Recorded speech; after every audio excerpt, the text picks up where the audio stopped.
মোহাম্মদ ইউনূস সাহেব উনি দেশ ছেড়ে চলে যেতে চাইছেন কিন্তু যেতে পারছেন না। ইদানিং এমন সব ব্যাপার ঘটে যাচ্ছে, বিশেষত ট্রাম্প সাহেব আসার পর থেকে এমন সব ব্যাপার ঘটছে যে আজকাল তিনি বলছেন আর তিনি থাকবেন না বলছেন, তবু দেখুন এই তালে গোলে এই চলে যাওয়াটা আর হয়ে উঠছে না, থেকে যেতে হচ্ছে।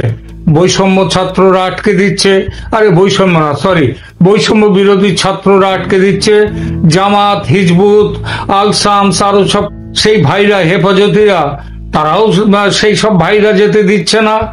তার হয়ে জয়ধ্বনি দিচ্ছে, তারাও শাসিয়ে যায়, খবরদার যাওয়ার কথা বলবেন না, আমাদের ফেলে যাবেন হাসিনার মুখে, আর নিজে পালাবেন বিদেশে, সে হবে না। তো ইউনূস সাহেব খুব নিরুপায়। শোনা যাচ্ছে জেনারেল ওয়াকারকেও নাকি তিনি নিজের মনের কথা বলেছেন, ভাইরে আমারে হটিয়ে ক্ষমতা কেড়ে নিন, বেঁচে যাই, কারণ আমার নিজের পদত্যাগপত্র এরা দিতে দিচ্ছে না। ওয়াকার সাহেব জবাব দিয়েছেন, নেব আপনাকে তো তাড়াবো, আপনাকে আজ নেব সব, তবে আপনি আরো খানিকটা পচুন, আরো বেশ কিছু পছার পরে তারপরে অজিত দাদার সঙ্গে কথা বলি। তিনি হ্যাঁ বললে, এখন হয়েছে এক অজিত দাদা, তিনি শুধু প্ল্যান করে যাচ্ছেন। আরে বাবা, প্ল্যান মাফিক একদিন এসে আমাকে তুলে দে না কেন? ভারতের সব লোকজন বলে নাকি বাংলাদেশকে 8 ঘন্টার মধ্যে জয় করে ফেলবে, তো সেসব করলে ভালো, তাও করবে না, অথচ সবসময় ভয় দেখাবে যে বেঁচে থাকাটা যে কি মহাদায় হয়ে উঠেছে, এটা আর কাকে বলবেন ইউনূস সাহেব? এখন ভরসা হচ্ছেন তুলসী গাবাট, তিনি রাজি হলে ইউনূস সাহেব চলে যেতে পারেন। গতকাল 20 দেশের গোয়েন্দা কর্তাদের বৈঠকে দিল্লিতে কি কথা হয়েছে কেউ বলছে না, রুদ্ধদ্বার বৈঠক। তবে বাংলাদেশের কথা যে হয়েছে এটা 100 না 200% সত্যি। কপাল ভালো, বৈঠক শেষে তুলসী ম্যাডাম ভারতের কিছু বড় সংবাদ মাধ্যমে এসে ইন্টারভিউ দিয়েছেন, একটা নয় বেশ কয়েকটা। সেখানে বাংলাদেশ নিয়ে কিছু কথা বলেছেন। ইসলামী সন্ত্রাসবাদ যেভাবে বাংলাদেশকে দখল করে ফেলেছে ও ফেলছে, সেটা ট্রাম্প সাহেবের একেবারে নাপছন্দ। ট্রাম্প সাহেব নাকি বলেছেন বাংলাদেশের মধ্যে ওইসব খিলাফত আন্দোলন মানে ক্যালিফেট, এসব চলবে না, এসব চলতে দেওয়া হবে না, এসব সহ্য করা হবে না। একেবারে এই যারা খিলাফেট করবার কথা বলছে, তারপরে যারা ওই মানে ইসলামী দেশ গঠন করার কথা বলছে, এইসব যারা বলছে তাদের আন্দোলন ট্রাম্প সাহেব সহ্য করবেন না। ইসলামী সন্ত্রাসবাদকে তিনি একেবারে পুঁতে ফেলবেন মাটিতে। কিন্তু তুলসী ম্যাডামের যে কথাটা শুনে ইউনূস সাহেব শান্তি পেয়েছেন, সেটা হলো বাংলাদেশে গণতন্ত্র ঠিকঠাক রাখতে ট্রাম্প সাহেব নাকি কথা শুরু করে দিয়েছেন না দেবেন, সেটা অবশ্য এখনো ঠিক বলতে পারছেন না, কারণ ওনার সাথে তো কারো কথাই হয়নি এখনো। তো যাই হোক, যদি কথা হয়তো অন্য কারোর সাথে রয়েছে, কিংবা হয়তো ট্রাম্প সাহেব বলেছেন তিনি কথা বলবেন এই ব্যাপারে যে বাংলাদেশকে কি করে গণতন্ত্রে ফেরত নিয়ে আসা যায়। তো সেই কার সঙ্গে কথা বলবেন, যদি বলেন, যদি অন্তত ইউনূস সাহেবের সঙ্গে কথা বলেন, তাহলে তাকে অনুনয় করে বলবেন ট্রাম্প সাহেবকে, স্যার আমাকে দয়া করে তুলে নেন, কবে থেকে চলে যেতে চাইছি কিন্তু এরা যেতে দিচ্ছে না, আটকে রেখেছে এরা, বড় কষ্টে আছি স্যার। গত রাতে তুলসী ম্যাডাম হাসিনা ম্যাডামের সঙ্গে মিটিং করেছেন বলে একটা খবর কিন্তু খুব রটেছে। সত্যি মিথ্যা কেউ জানে না, কারণ কোনো তরফেই কেউ কোনো কথা বলেনি, কিন্তু ভেতর থেকে খবর আসছে বাংলাদেশের না কলকাতার এবং ভারতের বেশ কিছু টিভি চ্যানেল তারা এবং সংবাদ মাধ্যম, এবং সব থেকে বড় কথা হচ্ছে বেশ কিছু ইউটিউবার তারাও এই খবর দিচ্ছে যে হাসিনা ম্যাডামের সঙ্গে কথা হয়েছে। কি কথা হয়েছে সেটা জানা যায় না।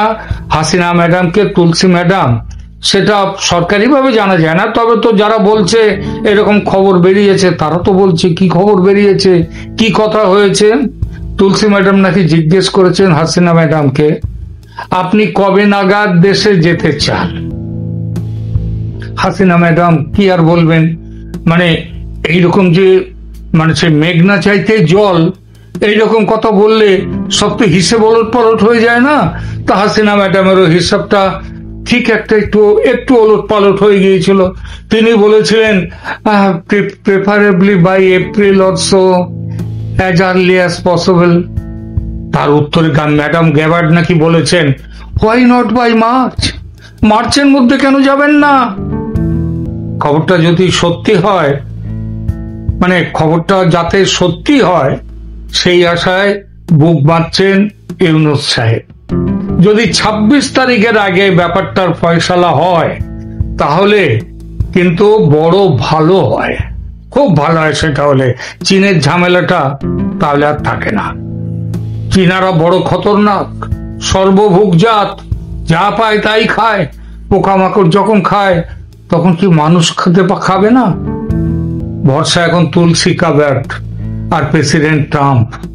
তারা চাইলে এই ঝামেলা থেকে বাঁচোয়া, নইলে শেখ হাসিনা ফিরে এলে কি হবে? আমাদের প্রধান উপদেষ্টা ডক্টর মোহাম্মদ ইউনূসের প্রেস উইং থেকে একটি বিবৃতি দেওয়া হয়েছে। যুক্তরাষ্ট্রের গোয়েন্দা সংস্থা ডিরেক্টর অব ন্যাশনাল ইন্টেলিজেন্সের প্রধান তুলসী গ্যাবার্ডের বক্তব্যের বিরোধিতা করে। আপনারা জানেন তিনি এই মুহূর্তে ভারতে অবস্থান করছেন এবং সেখানে সে দেশের অন্যতম গণমাধ্যম এনডিটিভিকে একটি সাক্ষাৎকার দিয়েছেন, লাইভ ইন্টারভিউ, যেখানে তিনি উল্লেখ করেছেন বাংলাদেশ প্রসঙ্গে, যে বাংলাদেশে ধর্মীয় সংখ্যালঘুদের উপরে নিপীড়ন এবং হত্যা চলছে এবং বাংলাদেশ ইসলামী সন্ত্রাসবাদীদের হুমকির মুখে।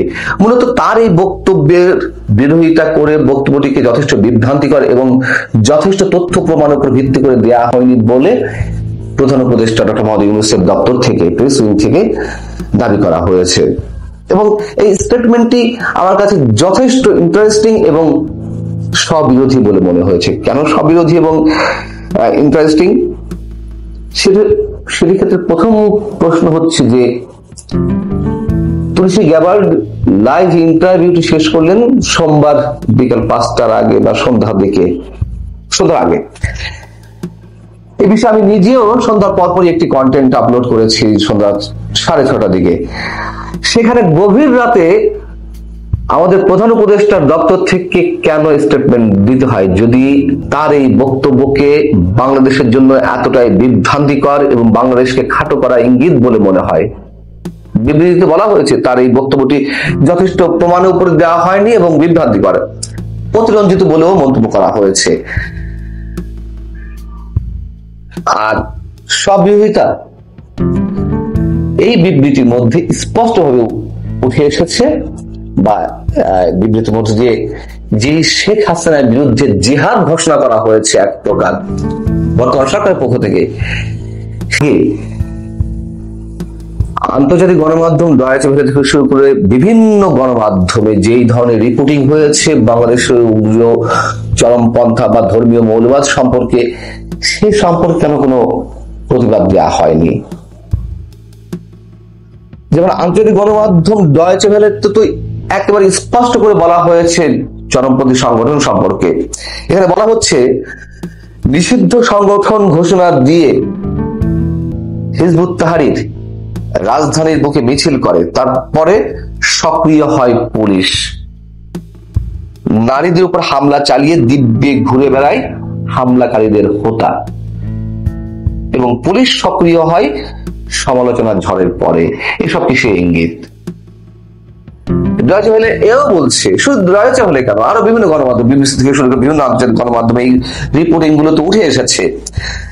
সেখানে সেই রিপোর্টিং গুলোতে বলা হচ্ছে যে নারীদের ঘরে বন্দী রাখার চেষ্টা, মাজার ভাঙা সহ অভ্যুত্থানের পরপরে বিভিন্ন কলেজে জঙ্গি সংগঠনের পতাকার মতন দেখতে পতাকা নিয়ে মিছিল করার ঘটনা বাংলাদেশে ঘটে চলেছে। সরকার কিছু ক্ষেত্রে ব্যবস্থা নিলেও বিশ্লেষকরা মনে করছেন তা যথেষ্ট নয়, এবং হিজবুত তাহরির কোন জঙ্গি তৎপরতা বা এই বোমা বিস্ফোরণ বা অ্যাটাকিং এর কোন ঘটনার জন্ম না দিলেও, মানে বর্তমান বা সাম্প্রতিক অবস্থায় তারা যে মনস্তাত্ত্বিক হামলা চালাচ্ছে এটি জঙ্গিবাদের চরমতম স্তর বলে মনে করছেন নিরাপত্তা বিশ্লেষকরা। তাহলে সেইগুলোর বিরোধিতা না করে কেন তুলসী গ্যাবার্ডের বিরোধিতা করতে হলো? এবং একসঙ্গে প্রশ্ন ওঠে এটি করে কি সরকার খুব ভালো জায়গায় অবস্থান করলো বা অবস্থান নিল? হয়তো ফরমালিটির জায়গা থেকে এই ধরনের কোনো প্রতিবাদ করতে হয় বিধায় করা, আমরা জানি না। এবং সবচেয়ে বড় বিষয় হচ্ছে যে কথাই বলছিলাম, যে শেখ হাসিনার দল আওয়ামী লীগ এবং শেখ হাসিনার বিরুদ্ধে সরকারের যাবতীয় কর্মকাণ্ডে, চিন্তা চেতনে, মননে সবকিছু প্রশ্নিত হচ্ছে নানান বিষয়, সেই শেখ হাসিনাকেই তো প্রকারান্তরে এই বিবৃতিতে সমর্থন করা হলো। বিবৃতিতে স্পষ্টভাবে এখানে বলা হচ্ছে, প্রেস উইংয়ের বিবৃতিতে, যে চরমপন্থী এবং সন্ত্রাসবাদের বিরুদ্ধে লড়াইয়ে অসাধারণ অগ্রগতি অর্জন করেছে বাংলাদেশ। ধারাবাহিকভাবে আন্তর্জাতিক সম্প্রদায়, বিশেষ করে যুক্তরাষ্ট্রের সঙ্গে অংশদায়িত্ব, আইন শৃঙ্খলা, সামাজিক সংস্কার এবং অন্যান্য সন্ত্রাস বিরোধী তৎপরতার মাধ্যমে এসব চ্যালেঞ্জ মোকাবেলা করে আসছে। বাংলাদেশকে ভিত্তিহীনভাবে ইসলামিক খিলাফতের সঙ্গে যুক্ত করার চেষ্টা করা হয়েছে। আচ্ছা, বাংলাদেশ যে সন্ত্রাসবাদকে মোকাবেলা করে আসছে, এটি বাংলাদেশের জন্য চ্যালেঞ্জ হলো, এটি তো আর নিশ্চয়ই বর্তমান সরকারের সময় নয়, তাই না? যে 6 মাস বা 7 মাসে তারা বহুত কিছু করে ফেলেছে। এটা আওয়ামী লীগের 2009 থেকে 2024 আগস্ট পর্যন্ত, 5 আগস্ট পর্যন্ত তারা যতই বিতর্কিত কর্মকাণ্ড ঘটাক না কেন, এর বিরুদ্ধে তো সোচ্চার ছিল, অবস্থান নিয়েছে। এবং সেটার পরিপ্রেক্ষিতেই তো অন্তর্বর্তীকালীন সরকারের প্রধান উপদেষ্টার প্রেস উইং থেকে এই বক্তব্য দেওয়া হচ্ছে। 2009 এর আগে তো 2 বছর 1-11 সরকার ছিল, তার আগে বিএনপি জামাত সরকার ক্ষমতা ছিল। তখন ওঠার সুযোগ তো অনেকখানি কমে এসেছিল, এবং সেটাই প্রধান উপদেষ্টার প্রেস উইং এর এই বিবৃতিতে উঠে এসেছে। তার মানে এখানে শেখ হাসিনার সফলতা স্বীকার করতে বাধ্য হলো তুলসী গ্যাবার্ড, যে মন্তব্যটি একেবারে সরাসরি করেছেন যে ইসলামিক খিলাফত সৃষ্টিকারীদের উদ্দেশ্য সব জায়গাতে একই থাকে, বাংলাদেশেও সেটি লক্ষ্য করা যাচ্ছে।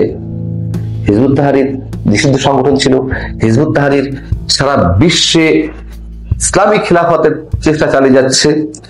সারা বিশ্বে তাদের 32টি দেশের সংগঠন রয়েছে, এবং এই ইসলামিক খিলাফতকে তো, হিজবুত তাহরীরকে তো আওয়ামী লীগ নিষিদ্ধ করেছিল।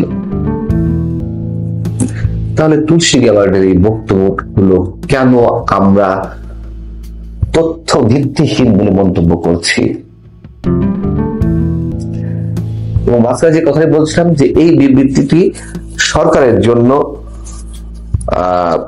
ভালো কিছু বই আনার বদলে হিতে বিপরীত হয় কিনা, সেটি আমাদের দেখার বিষয়।